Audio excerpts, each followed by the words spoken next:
Hello दोस्तों, मैं प्रसून आपका स्वागत करता हूं आपके अपने YouTube चैनल एग्ज़ाम स्टडी में। सर्वप्रथम अगर आप चैनल पर नए विजिट कर रहे हैं तो उसको सब्सक्राइब जरूर कर लीजिएगा और बेल आइकन को भी प्रेस कर दीजिएगा। नंबर सिस्टम का आज हमारा लोगों का आखिरी पार्ट होगा जिसमें मैं आपको 10 क्वेश्चन कराऊंगा जो कि बहुत ही इंपॉर्टेंट क्वेश्चन होंगे जो आपके यूपी टेट या सुपर टेट किसी भी एग्जाम में आ सकते हैं। सेम टू सेम क्वेश्चन नहीं आ सकता है लेकिन कॉन्सेप्ट वही रहेगा, संख्याएं चेंज हो सकती हैं। तो चलिए स्टार्ट करते हैं हम लोग पहले क्वेश्चन से। सबसे पहले मैं आपको छोटी सी चीज बताना चाहूंगा क्योंकि पहला क्वेश्चन रिमाइंडर थ्योरम से होगा, तो वहां पे समझो। मैंने अगर आपसे कहा कि मेरे पास कोई नंबर है, मान लो x plus y divide by a, ठीक है, तो इसको मैं किस प्रकार से और लिख सकता हूं? तो आप कहोगे सर जी इनका ये तो योगफल लिखा हुआ है x प्लस वाई, तो मैं इसको अलग अलग भाग भी लगा सकता हूं क्योंकि ये डिवाइड का ही मतलब हुआ, अपॉन मतलब डिवाइड होता है, तो x अपॉन ए लिख सकता हूं और प्लस अलग से y अपॉन ए भी लिख सकता हूं। यहां तक तो कोई दिक्कत नहीं होगी। आप कहोगे यस सर कोई दिक्कत नहीं होगी, है ना? इस बात को आप लोग समझ गए हो, ठीक है। अब इसके बेस पे जो क्वेश्चन आएगा उसको समझना है, वो भी समझो, ठीक है। कैसे समझना है देखो, समझना गौर से। मैं उस क्वेश्चन का टेम्परेरी तरीका भी बता दूंगा। पहला क्वेश्चन आपके सामने लिखा हुआ है, देखो 9 की पावर 6 प्लस 1 और डिवाइड हमें करना है 8 से। इसमें पूछा जाता है कि रिमाइंडर क्या होगा। इसमें पूछा जा रहा है कि रिमाइंडर क्या होगा। तो देखो यह वही चीज लिखी हुई है x प्लस वाई अपॉन ए की फॉर्म में, तो इसको मैं अलग अलग लिख सकता हूँ। क्या 9 की पावर 6 डिवाइड बाई 8 और इसको मैं लिख सकता हूँ प्लस 1 अपॉन 8, ठीक है। चलिए, एक रिमाइंडर थ्योरम का मैंने पूरा बेसिक लेक्चर बताया था, आई बटन पे लिंक मिलेगा तो वहां से आप चीजों को देख लीजिएगा। बहुत इंपॉर्टेंट लेक्चर है वो, तब आपको चीजें ये समझ में आएंगी, वरना मैं डायरेक्ट यहाँ पे कर दूंगा क्योंकि अपलोड वीडियो है तो टाइम वेस्ट नहीं करेंगे ज्यादा, इसलिए समझो। देखो सबसे पहले मैं इसकी बात करता हूँ, इसको मैं बाद में आऊंगा, पहले इसको समझो। क्या समझना है देखो, अगर आप किसी संख्या को 8 से भाग दे रहे हो, ठीक है, एक संख्या में आप 8 से भाग दे रहे हो एक में, तो आप देखोगे कि 8 से छोटे नंबर पे आप भाग दे रहे हो तो ऑटोमेटिक इसका रिमाइंडर जो बचेगा वो हमेशा एक ही बचेगा। क्या बचेगा? एक ही बचेगा, ध्यान रखिएगा इस चीज को, ठीक है। दूसरी बात, आप मान लो 8 के आप ऐसे भाग दे रहे हो, यहाँ पे 4 लिखा हुआ है तो भी आपका रिमाइंडर कितना बचेगा? 4 ही बचेगा। 8 के रिमाइंडर तभी आपके पास बड़ा बच सकता है जब 8 से बड़ा नंबर हो, इस बात को ध्यान रखिएगा। तो आप देखोगे कि 8 से हम भाग दे रहे हैं लेकिन जिसमें भाग दे रहे हैं वो 8 से छोटा नंबर है, तो हमारे पास इस जगह यानी कि इस सर्किल के अंदर जो संख्या लिखी हुई है इसमें रिमाइंडर कितना बचेगा? 1 बचेगा। कितना बचेगा? 1 बचेगा। इस बात को आप लोग ध्यान रखिएगा, ठीक है। अब आते हैं इस पे, तो 8 का भाग पहले 9 में लगाएंगे तो आप कहोगे सीधी एक बार भाग जाएगा, तो 8 एकम 8 यानी कि 1 की पावर 6 हो गया। कितना हो गया? 1 की पावर 6 डिवाइड बाई 8, ठीक है। और प्लस का यहाँ पे रिमाइंडर कितना बचा था? 1। ध्यान रखिएगा इस चीज को, ठीक है। चलिए आगे देखते हैं कि अभी आप 1 की पावर 6 करेंगे तो 1 ही बचेगा, 1 ही बचेगा, तो 1/8 हो जाएगा। तो ये वाली कंडीशन और ये वाली कंडीशन कहीं ना कहीं सेम हो गई है। कैसे? क्योंकि 1 की पावर 6 1 ही होता है, तो यहां भी रिमाइंडर 1 ही बचेगा, तो यहां भी रिमाइंडर 1 बच गया और एक पहले रिमाइंडर था 1 बच गया, तो कितना हुआ टोटल? आप कहोगे 2। तब तक भाग लगाना है जब तक कोई एक सिंगल डिजिट ना बन जाए। तो आप देखोगे कि 8 से भाग लगा रहे हैं 2 में, लेकिन 8 से छोटा नंबर 2 है, तो हमारे पास जो सही उत्तर होगा वो कितना होगा? 2 होगा। यानी कि सवाल का सही आंसर क्या होगा? बी ऑप्शन होगा। रिमाइंडर थ्योरम का बेसिक कॉन्सेप्ट यही होता है। सारे आपको ये बेसिक में ऐसा क्यों कर रहा हूं, ये सारी कहानी क्या है, मैंने ऑलरेडी वीडियो अपलोड की हुई है, आप उसमें जाइएगा, उसको विजिट करें और देखें, आपको हर चीज समझ में आएगी। फिर आप किसी भी लेवल का नंबर सिस्टम का रिमाइंडर थ्योरम क्यों ना हो, आप आराम से लगा सकते हो, ठीक है, विदाउट किसी टेंशन से। अब इस क्वेश्चन का मैं आपको एक टेम्परेरी तरीका बताता हूं जो आप ऐसे भी लगा सकते थे क्वेश्चन को, कि 9 की पावर 6 प्लस 1/8, ये हमारे पास क्वेश्चन था। इसमें आप कैसे रिमाइंडर निकाल सकते थे? देखो आप क्या करिएगा कि इस पावर वाले जब भी आपको दिख जाए रिमाइंडर, ठीक है, ये टेम्परेरी है, मैं ये नहीं कहता कि 100% तरीका सही है, मैंने ये नहीं कहा कि 100% ये तरीका सही है, लेकिन आपका आंसर मैच कर जाएगा। कभी कभी क्वेश्चनों में कर जाता है, ठीक है, मोस्टली क्वेश्चनों में कर जाता है, ठीक है, इसलिए मैंने मोस्टली लगा दिया है, आप ध्यान रखिएगा। तो आप क्या करिएगा, इसमें इकाई का अंक निकाल लो। क्या निकालना है? स्टेप ध्यान रखिएगा, आप इसमें इकाई का अंक निकाल लो। इकाई का अंक निकालोगे तो देखोगे कि पावर वाला है, पावर में इकाई का अंक कैसे निकालते हैं कि जितनी भी पावर है उसमें आप 4 से भाग दोगे, तो 4 एकम 4, 6 में भाग दोगे ना 4 का, तो 4 एकम 4, रिमाइंडर आएगा 2, तो 9 की पावर 2 कितना होता है? आपका जवाब होगा 81, क्योंकि 9 का वर्ग होता है 81 और ये मेरे पास 1 और डिवाइड करना है 8 से। 81 और 1 जोड़ेंगे तो मित्रों बनेगा 82 और 82 भाग 8 करेंगे तो 8 दूनी 80, तो रिमाइंडर कितना भाई 2। ये भी आपका आंसर कितना आया भाई? 2 आया। लेकिन ये तरीका टेम्परेरी है, आप लगाओगे। अगर आपका क्वेश्चन कभी पेपर में गलत हो जाता है तो आप ये मत कहना कि सर ने ये गलत तरीका बताया, ठीक है, मैंने या किसी ने भी बताया हो, लेकिन ये तरीका एक टेम्परेरी है, कंफर्म नहीं कि ऐसे ही सारे क्वेश्चन लगेंगे। लेकिन जो मैंने वहां पे समझाया था पहला तरीका, वो उसका बेसिक कॉन्सेप्ट था। अगर आपको बिल्कुल वही सीखना है तो आई बटन पे लिंक मिलेगा, वहां से आप चीजों को सीख सकते हैं। चलिए तो अगले क्वेश्चन पे आते हैं। देखो अगला क्वेश्चन जो हमारे पास है वो भी समझो अच्छा क्वेश्चन है, इसको देखो। क्वेश्चन क्या कहता है कि दो संख्याओं के घनों का योगफल 3528 और उनके घनों का अंतर 866 है, तो पूछ रहा हूं संख्याओं के बीच का अंतर कितना है। ठीक है, चलिए समझते हैं कि कोई भी दो संख्याएं हम मान लेते हैं, मेरे पास कोई भी दो संख्याएं हैं ए और बी, आप चाहो एक्स और वाई भी मान सकते हो, कोई फर्क नहीं पड़ता, वो भी मान सकते हो। इनके घनों का योगफल यानी कि ए का घन करेंगे तो ए क्यूब होगा और बी का घन करेंगे तो बी क्यूब होगा। इनके जो घनों का योगफल है वो कितना है? 3528। कितना है? 3528। क्लियर है। और उनके घनों का अंतर यानी इन्हीं संख्याओं के घनों का अंतर यानी कि ए क्यूब माइनस का बी क्यूब, वो कितना दिया जा रहा है क्वेश्चन में? 866। कितना दिया जा रहा है? 866। ठीक है, अगर मैं इनको जोड़ लूं तो देखो ये कैंसिल हो जाएगा, तो ये हो जाएगा 2a क्यूब, क्योंकि a क्यूब यानी हो जाएगा 2a cube is equal to, इनको जोड़ लो तो 8 6 14 की 4 हाथ में आए 1, 6 2 8 और 1 9 होता है। ठीक है, और 8 5 13 के 3 हाथ में आया 1, 3 और 1 4, यानी कि 4394। आई थिंक यही आना चाहिए। 3528 में हम लोग 866 को जोड़ लिया तो मेरे पास कितना आया? 4394। 4394 यही आना चाहिए। अब आगे पढ़ते हैं क्वेश्चन को। इन घनों के, इन संख्याओं के बीच का मुझे अंतर चाहिए। मुझे क्या चाहिए भाई? अंतर चाहिए। तो अंतर हम कैसे निकाल सकते हैं? आप देखो अंतर कैसे निकाल सकते हैं, हमें संख्याएं पता चल जाए तो हम अंतर निकाल सकते हैं, छोटी सी बात है। तो देखो कैसे पता लगाएंगे संख्याएं। देखो यहां से देखेंगे हम 2 से अगर इसको हम काट लें तो ए क्यूब की वैल्यू कितनी हो जाएगी प्यारे दोस्तों?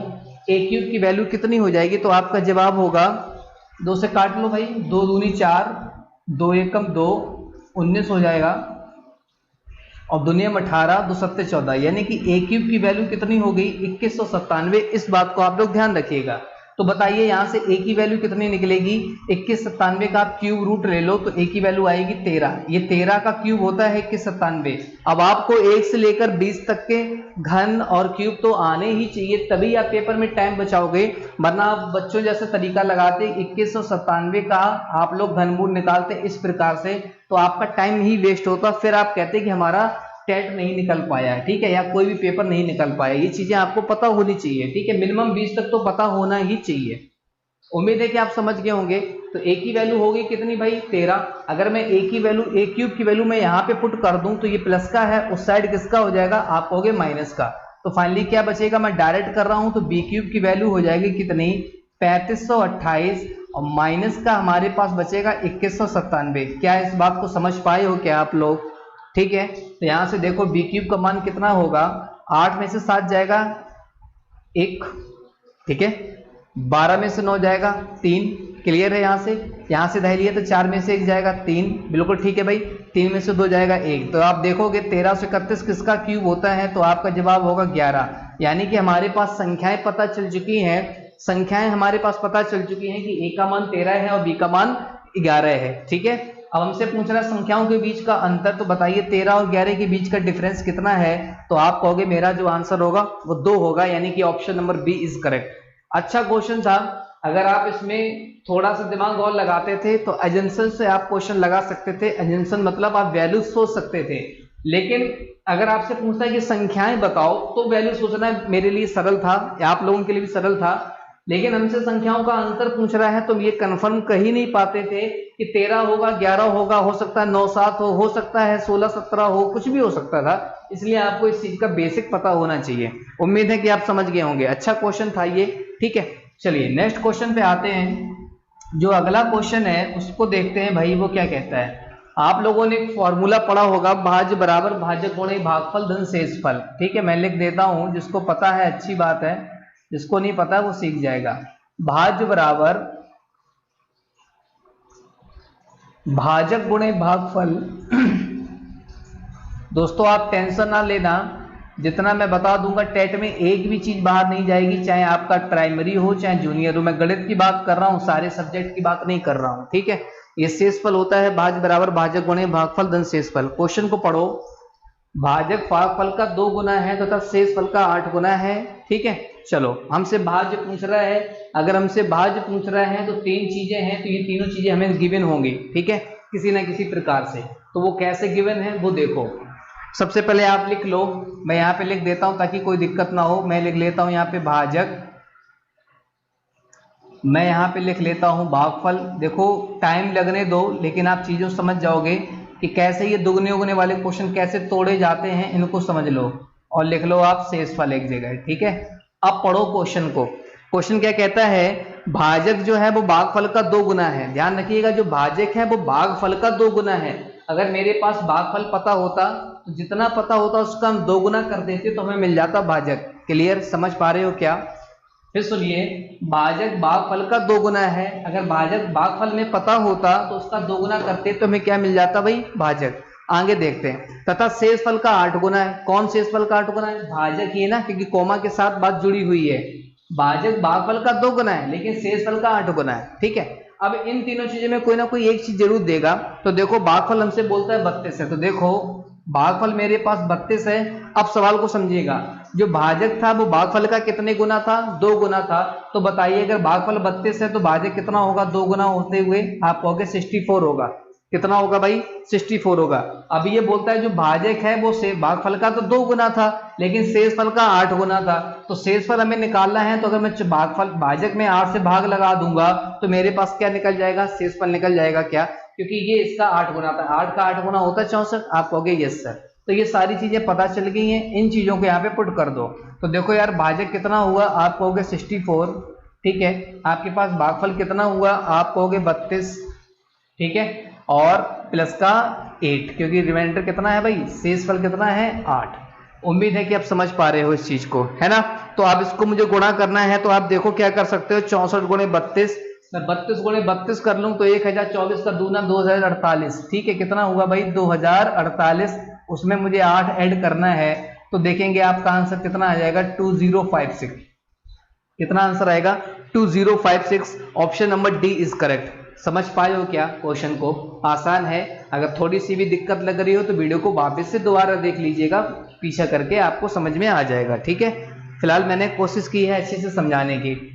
अगले क्वेश्चन पे आते हैं। ये सारे क्वेश्चन प्राइमरी में ऐसे ही आते हैं, तो ये मत सोचना कि सर ने कुछ क्वेश्चन आसान लिए हैं। भाई जैसा आता है वैसे ही पढ़ेंगे, ठीक है। अगर आपको ज्यादा टफ पढ़ना है तो जब अग्रवाल में हम पढ़ाएंगे तब उसमें आप आ सकते हैं क्लास में, तो आप कहोगे कि हाँ सब कुछ धुआं धुआं लग रहा है, ठीक है। तब उस टाइप का पढ़ाएंगे। देखो इनमें से कौन सी संख्या 8 से विभाज्य है? तो हम सारे ऑप्शन लिख लेते हैं। ऐसा क्वेश्चन 2018 के यूपी टेट में आ चुका है, 2019 वाले में ध्यान रखिएगा।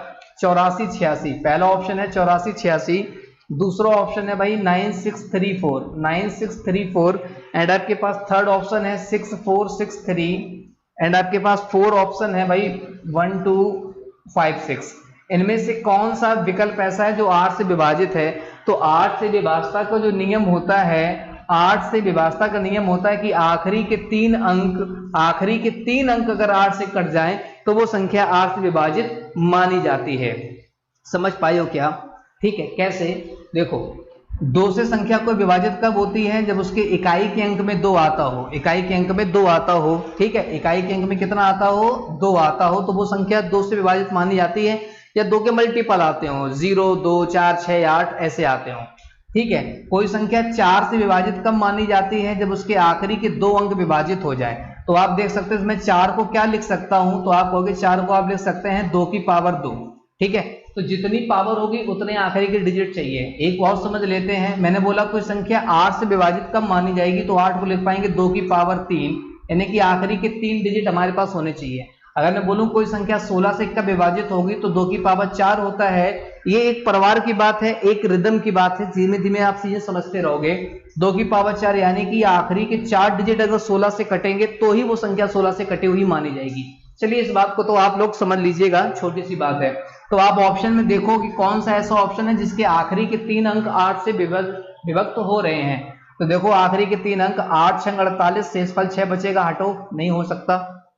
यहाँ पे देखेंगे भाई तो देखो कितनी बार जाएगा, 8 ने 72, 8 सत्ते 56, 56 में कितना जोड़ू, 63 हो जाए 7, ठीक है 7 जोड़े भाई, 63 56 7 से 13, हाँ 7 74 हो गया भाई, बात तो 2 ज्यादा है, ये भी हटा लो, ये भी नहीं कटेगा। इसको देख लो भाई 8 6 48, यही ज्यादा हो रहा है, 40 अगर जोड़ेंगे तो 6 हो जाएगा, 63 ये भी हटा लो, 256 कट जाएगा, 8 3 24, शेषफल 1 जोड़ेंगे 16 हो जाएगा, 8 दूनी 16, यानी कि हमारे पास जो आंसर होगा वो ऑप्शन नंबर डी होगा।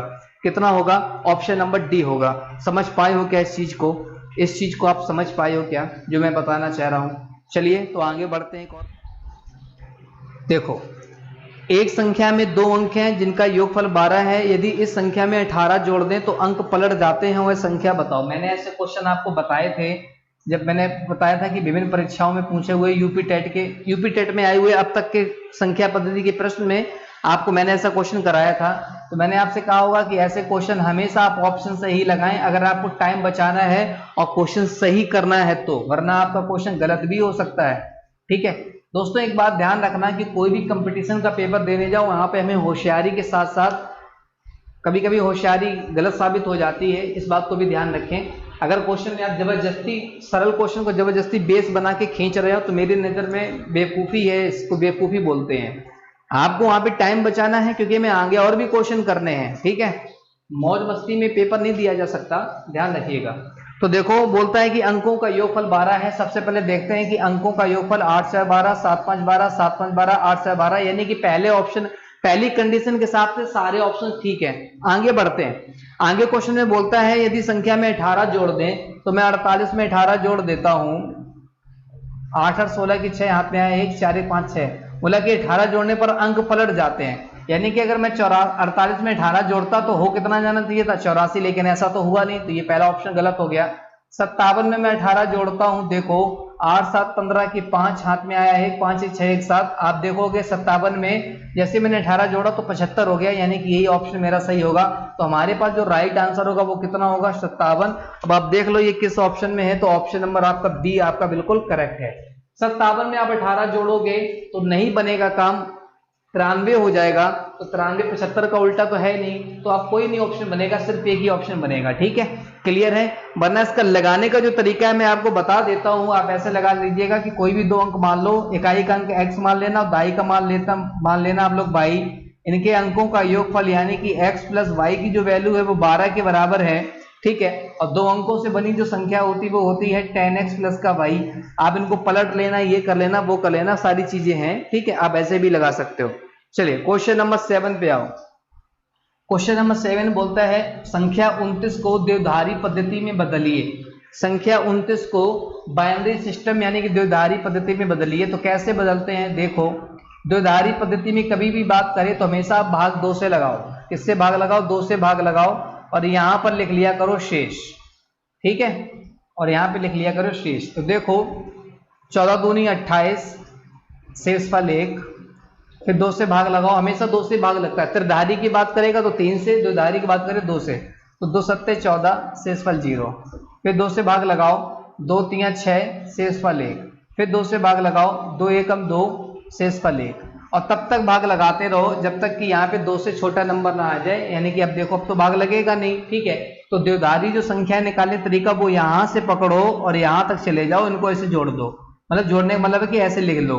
तो कितना हो जाएगा, 1 के बाद फिर 1, फिर 1 3 बार 1 हो गया, फिर 0, फिर 1। तो ये आपका आंसर हो गया क्या, 1101 1101 आपका राइट आंसर है। ऑप्शन नंबर बी हमारा करेक्ट होगा। ये होता है द्विधारी निकालने का तरीका।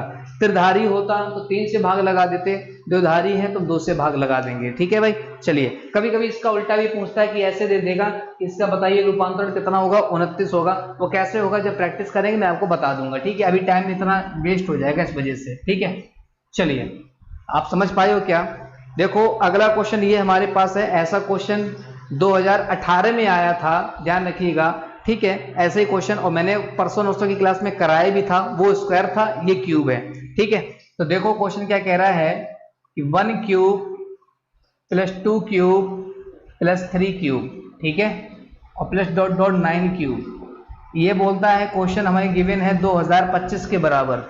2025 के बराबर गिवन है। तो हमसे पूछता है क्या 0.11 का होल क्यूब प्लस 0.22 का होल क्यूब और plus dot dot 0 point plus के साथ है 99 का होल क्यूब की वैल्यू बताओ क्या होगी।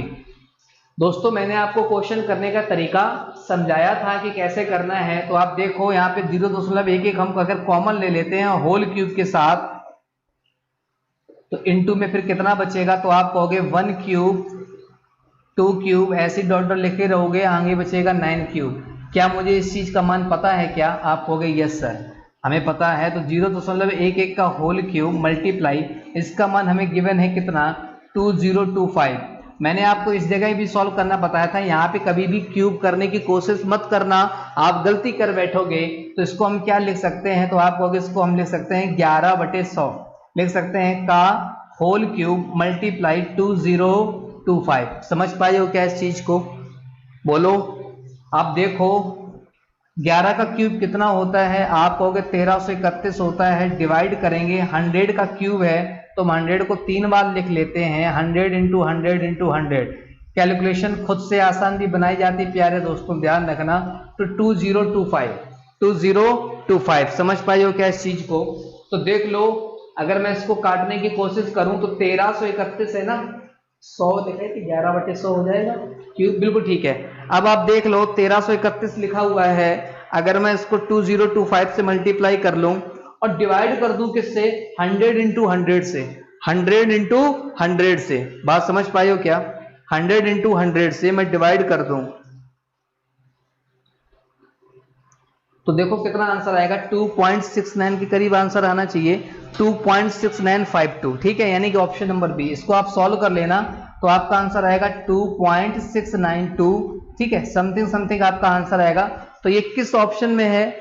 695 के करीब आएगा। ठीक है ना, ये ऑप्शन नंबर बी में आएगा। आप लोग चेक कर लीजिएगा। ये कैलकुलेशन तो आप कर सकते हो बशर्ते इसकी अपेक्षा, ठीक है, क्यूब करने की अपेक्षा ये ज्यादा आसान है। आप 5 से काट लेना या 5 से काट सकते थे, ये सब चीजें आप कर सकते हो। ठीक है, नॉर्मल सी बात है। क्लियर है यहाँ तक? कोई दिक्कत तो नहीं किसी को? ठीक है, समझ में आया आप सभी लोगों को? ये क्वेश्चन आपको इंपॉर्टेंट क्वेश्चन था, मजा आ गया होगा। क्वेश्चन नंबर 9 देखो, most important question for primary junior दोनों के लिए। ठीक है, जूनियर में ज्यादा चांसेस है आने के, अच्छा क्वेश्चन है। क्वेश्चन कहता है यदि कोई संख्या है x+1, यदि कोई संख्या है x+1 और इसका व्युत्क्रम दिया जाता है, तो आप बताइए मुझे, कोई मान संख्या मानता हूं मैं a, तो मुझे बताइए कि a का व्युत्क्रम कितना होगा 1/a। मैं मान लेता हूं कोई संख्या 4 है, इसका व्युत्क्रम बताओ कितना होगा, तो आप कहोगे 1/4, यानी कि 1/, के साथ चीजें लिख जाएं तो व्युत्क्रम हो जाता है। तो x+1 का व्युत्क्रम हमें दिया जा रहा है क्वेश्चन में कितना, x-1, ये क्वेश्चन में दे रहा है। ध्यान रखिएगा, इस क्वेश्चन में काफी गलतियां भी लोग करेंगे। क्यों? क्योंकि यहाँ पे लोग x की वैल्यू कोई मान लेते हैं, ठीक है, वैल्यू पुट करके, लेकिन उसने पहले ही कह दिया है कि s does not equal to 1, x जो है 1 के बराबर नहीं है। ध्यान रखना इस चीज को। ठीक है, तो हमें सॉल्व करना है। तो देखो मैं क्या कर सकता हूँ, त्रियक गुणाई कराऊंगा तो क्या हो जाएगा, x² माइनस का 1 इज इक्वल टू 1। तो ये देखो कितना हो जाएगा, समझ पा रहे हो क्या? ठीक है, तो ये हो जाएगा x² बराबर, ये माइनस का 1 प्लस में हो जाएगा 2, तो x की वैल्यू कितनी आएगी √2। ये हमारे पास राइट आंसर होगा। x की वैल्यू कितनी होगी √2, यानी कि option number B is correct. Option number B is correct. Clear है कि नहीं? समझ पाए हो क्या? ये सवाल का राइट आंसर होगा। क्वेश्चन नंबर 10, क्वेश्चन नंबर 10 देखो, आपका आखिरी क्वेश्चन है, वीडियो को पूरा देखिएगा। 1 से लेकर 90 तक की संख्याओं को लिखने के लिए कितने अंकों की जरूरत होगी? तो हमने बोला था कि 90 तक की संख्याओं को लिखना है तो यहाँ पे 2 डिजिट हैं। कितने डिजिट हैं 90 में? आपको 2 डिजिट हैं, यानी कि मुझे 2 डिजिट तक पहुंचना है, जहां तक पहुंच सकते हैं। तो पहले निकालते हैं सिंगल, तो सिंगल डिजिट होता है 1 से लेकर 9 तक। 1 से लेकर 9 तक 9 संख्याएं होंगी और हर एक संख्या में 1 डिजिट होगा, तो कुल मिलाकर डिजिट बनेंगे 9, कुल मिलाकर डिजिट बनेंगे 9 डिजिट। क्लियर है? उसके बाद हम लोग आएंगे डबल डिजिट पे। तो डबल डिजिट स्टार्ट होता है 10 से स्टार्ट होता है और जाता है 99 तक। ठीक है, लेकिन हमें पूछा गया 90 तक, तो 99 तक हम क्यों जाएंगे? तो 90 तक निकालेंगे तो 90 तक आप निकल लो। ठीक है, तो 10 से लेकर 90 तक संख्याएं कितनी होंगी? तो आप देखोगे 10 से लेकर 90 तक जो संख्याएं होंगी वो होंगी 81, 81 नंबर होंगे और हर एक नंबर में 2 डिजिट होंगे, तो कुल डिजिट कितने होंगे? तो आप देखोगे 2 8 16 2 एकम 2 यानी कि 162 डिजिट होंगे। कितने होंगे भाई? 162 डिजिट होंगे। तो कुल डिजिट की संख्या पूछी जा रही है, तो आपसे पूछा जाएगा तो 162 में अगर हम 9 जोड़ दें तो 9 2 11 की 1 हाथ में आया, 1 6 1 7 और 1, यानी कि आपके पास जो राइट आंसर आएगा वो 171 आएगा। इस क्वेश्चन का ऑप्शन भी इसमें गलत दिया गया है, 171 आपके पास करेक्ट उत्तर होगा। ठीक है, 171 आपके पास राइट आंसर होगा। क्लियर है? आप समझ पा रहे हैं इस चीज को कि नहीं समझ पा रहे हो? ठीक है, चलिए मैं इसके बेस पे क्वेश्चन और करा देता हूं। देखो कैसे, इसी बेस पे।